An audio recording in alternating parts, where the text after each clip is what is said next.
nesse período da democracia brasileira, nesse período de os fundamentos do Plano Real foram respeitados na transição que nós tivemos em 2002. Então, há notícias boas para a democracia brasileira.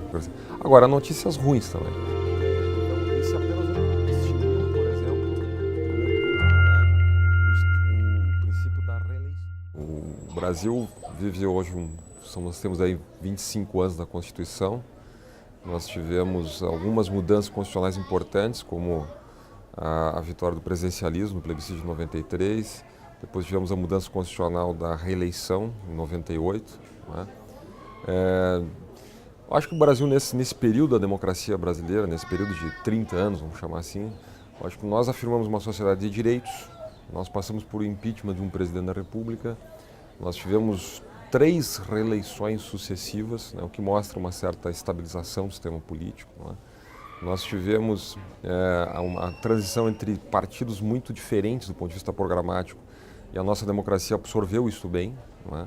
Quer dizer, inclusive houve uma continuidade importante em termos de plano econômico, os fundamentos do Plano Real foram respeitados na transição que nós tivemos em 2002. Então há notícias boas para a democracia brasileira. Né? Há notícias boas para a democracia. Agora, há notícias ruins também. Eu acho que há um esgotamento hoje do nosso presidencialismo de coalizão, essa ideia do governo, um presidente se elege com minoria no Congresso, um partido minoritário, e forma a sua base, com base nos chamados instrumentos patrimoniais, né, concedendo cargos, loteando o próprio governo, criando 39 ministérios, ou mesmo métodos bem menos republicanos, né, do que esses envolvendo aí o fenômeno da corrupção. Então eu acho que digamos assim, o balanço da nossa democracia, ele, de uma maneira muito geral, ele é muito positivo, mas o Brasil precisa, nesse momento, passar limpo as suas instituições, não é? Fazer uma correção ética importante. É preciso que as instituições sejam afirmadas, ou seja, o que significa isso? Que elas funcionem com independência, não é? O que, de certa maneira, a gente está vendo isso, né? A Polícia Federal fazendo investigação, o Ministério Público atuando com independência, o Judiciário cumpriu uma função extremamente importante no julgamento do mensalão. Acho que a figura aí do Joaquim Barbosa, da afirmação do Supremo Tribunal Federal, a sua independência, a sua coragem, assim por diante. E é isso que se espera de uma república, mais do que de uma democracia pura e simplesmente, né? Que as instituições funcionem com base no chamado check and balance, né? Com autonomia, com independência, cada um cumprindo a sua função constitucional. Acho que esse é o grande desafio, a afirmação em meio à turbulência, em meio à crise, em meio a essa necessidade de se passar limpo o país do ponto de vista ético, que as instituições mantenham a sua força e a sua independência. Acho que é a cara num país que perdeu a governabilidade, que perdeu o seu projeto, um país que tinha que ter se aberto para o mundo, não se abriu, um país que deveria ter feito reformas na época de bonança. O Brasil passou por uma época de bonança na década passada, não é? Os preços das commodities explodiram no mercado internacional, o país incluiu milhões de pessoas, passaram a compor a chamada classe C, aquela nova classe média. A escolarização do ensino fundamental foi universalizada, isso de alguma maneira incluiu pessoas no mercado produtivo e assim por diante. Foi um momento bom para toda a América Latina, não é? Que foi bom também para o Brasil. Porque o país não fez a reforma da Previdência, o país não fez a reforma tributária, o país não fez alguns ajustes no sistema político que deveria ter feito. O país dormiu em berço esplêndido. Faltou coragem, faltou agenda, né? O país devia ter feito o que o Mário Covas, né? Sem entrar em política partidária, mas que o Mário Covas, uma frase que ele disse em 80, se não me engano foi em 89 na campanha, o Brasil precisava de um choque de capitalismo, né? Do bom capitalismo, do que eu chamo de capitalismo fair play, né? Quer dizer, um país com menos burocracia, um país que favorecesse o empreendedorismo, um país que melhorasse a qualidade dos serviços públicos, né? Nós temos uma malha de serviços públicos falida no Brasil. O país está em praticamente últimos lugares no PISA, no Teste Internacional de Educação, que é feito pela OECD, né? O nosso ensino público básico, né, fundamental e médio, estatal, ele é praticamente, vamos dizer assim, tecnicamente falido no Brasil, né? Então, assim, há um conjunto grande de reformas que não foram feitas. De alguma maneira, elas explodiram em 2003 naquela onda brutal de insatisfação. De novo, nós temos um certo paradoxo, né? Por um lado, sim, não é? Como eu disse, o Judiciário, o Ministério Público, a Polícia Federal, quer dizer, tem feito o seu papel, não é? De outro lado, no sistema político, nós temos primeiro uma espécie assim de pulverização partidária absolutamente inusual em qualquer parâmetro de democracia. Você tem 28 partidos no Congresso Nacional. Boa parte deles é de natureza fisiológica, sem nenhum tipo de identidade programática, não é? Boa parte deles, você analisando as votações do Congresso, você não sabe quem é posição, quem é situação, você não sabe qual é a identidade programática. Isso vale para o governo e para a oposição, vamos deixar claro, né? Vale para o PT, que parece que é governo, mas não tem uma agenda para propor ao país, e vale para o PSDB. Quer dizer, quando vota, por exemplo, contra o fator previdenciário que foi criado no próprio governo do presidente Fernando Henrique.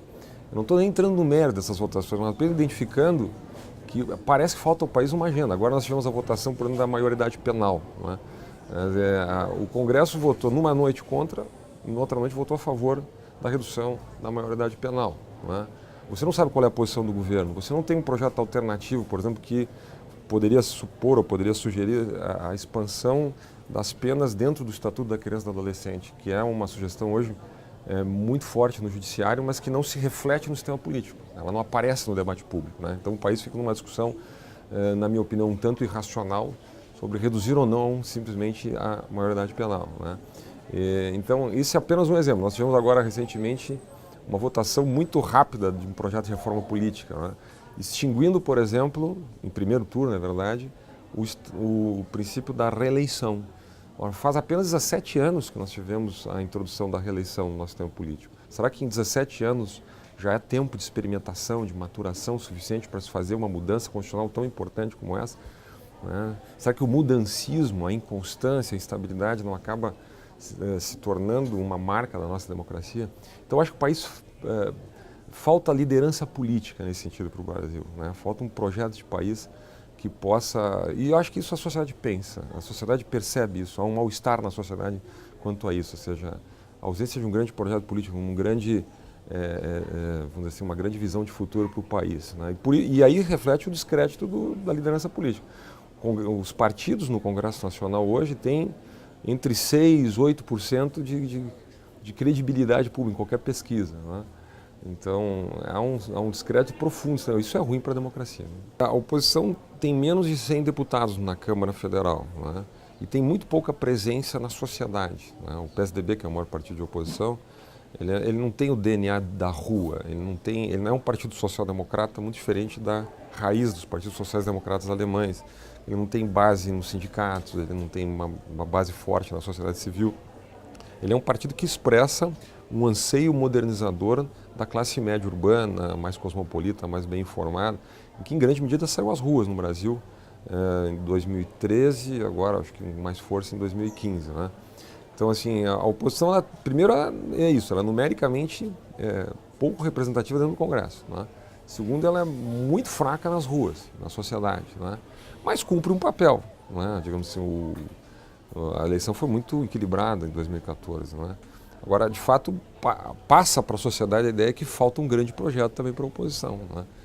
As votações do Congresso mostram isso, né? O zigue-zague da oposição no Congresso, ela é claramente indicativa de que falta um grande projeto para a oposição no Brasil. Primeiro, acho que as democracias contemporâneas, de uma maneira geral, eu sei que a frase é um pouco pretensiosa, mas eu diria, elas vivem um quadro crescente de instabilidade, né? Em função de que as pessoas participam mais, as pessoas têm mais poder, a tecnologia deu poder para as pessoas. Hoje todo mundo tem um blog, ou todo mundo tem sua rede social, o seu Twitter e assim por diante. Então a sociedade opina mais.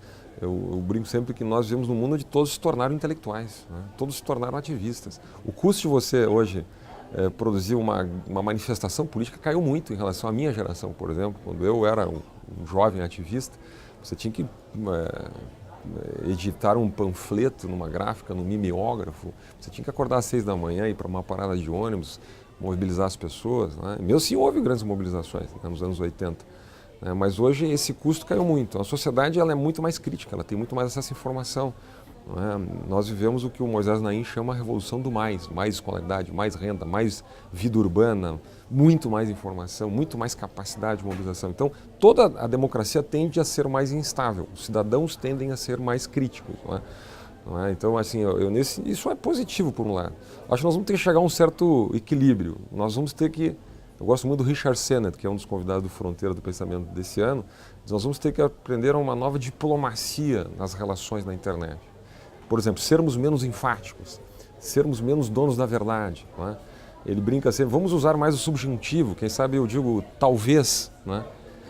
Em vez de eu tenho certeza. Né? Eu gosto de uma expressão de um sociólogo que eu li recentemente, diz, nós estamos criando na internet um exército de especialistas nas próprias opiniões. Pessoas que reafirmam exaustivamente, cansativamente, o dia inteiro, as mesmas ideias, cada vez mais radicais, deletam as pessoas que pensam diferentes, então a pessoa se tribaliza, né? Ela só recebe informação de quem ela já concorda, isso reforça mais as suas próprias opiniões e ela acaba se tornando mais enfática. Isso acaba acirrando mais ainda o nível de conflito e virulência. Né? Então eu diria assim que isto torna todo o espaço público muito mais conflituoso, acirrado. Né? E de certo ponto não é bom para a democracia isso. Né? Mas acho que nós vamos aprender a lidar com o espaço digital. Vamos aprender. Primeiro, eu acho a Flip um evento extraordinário. Né? Ela combina essa combinação entre história, turismo cultural, jornalismo, debate público, literatura, arte, fotografia. Eu acho espetacular. E a Flip talvez hoje seja um dos mais importantes, se não o mais importante, evento cultural do país nessa capacidade de fazer esse mix, né? Entre todas essas. E eu acho que a Casa da Liberdade gradativamente vem se afirmando como um dos principais eventos off-flip, né? Chamado off-flip. Quer dizer, um evento que praticamente já é da programação oficial da Flip, porque reúne pensadores de extrema importância para o país, né? Discute temas contemporâneos, ou seja, temas que estão na ordem do dia. Portanto, a Casa da Liberdade, acho que ela tem um timing jornalístico muito interessante, né? Então, eu já é a terceira vez que venho, espero vir muitas vezes. Hein? Nós vivemos uma situação, de novo, delicada do ponto de vista da governabilidade do país. Não é? Mas o fato é que nós temos uma presidente eleita, não é? Que tem 3 anos e meio de mandato. Não é? Quer dizer, é evidente que o futuro é um tanto incerto, as investigações estão em curso. Hoje ninguém tem bola de cristal para dizer o que vai acontecer nos próximos meses no Brasil.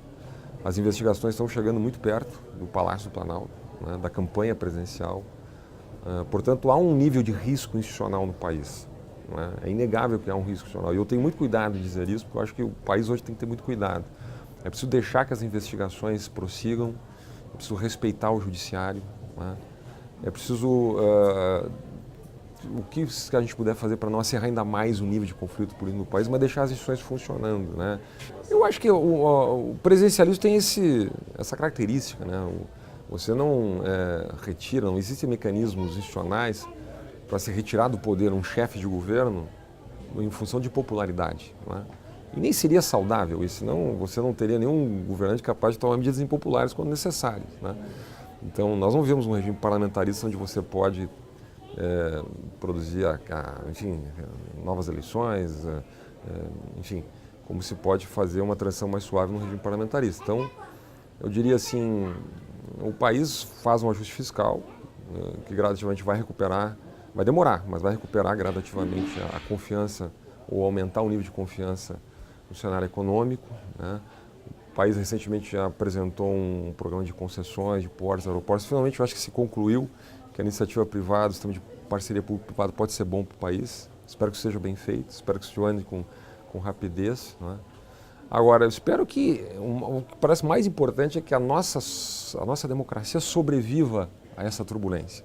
Eu acho que esse que tem que estar na cabeça de todos os brasileiros. Não vamos ceder a tentações bolivarianas, não vamos ceder a tentações de colonização de um poder sobre o outro, não vamos ceder a nenhum tipo de tentação golpista de nenhum lado do espectro político, ou seja, que as nossas instituições consigam, né, atravessar esse momento tenso, né, e de profundo conflito político que o país vive.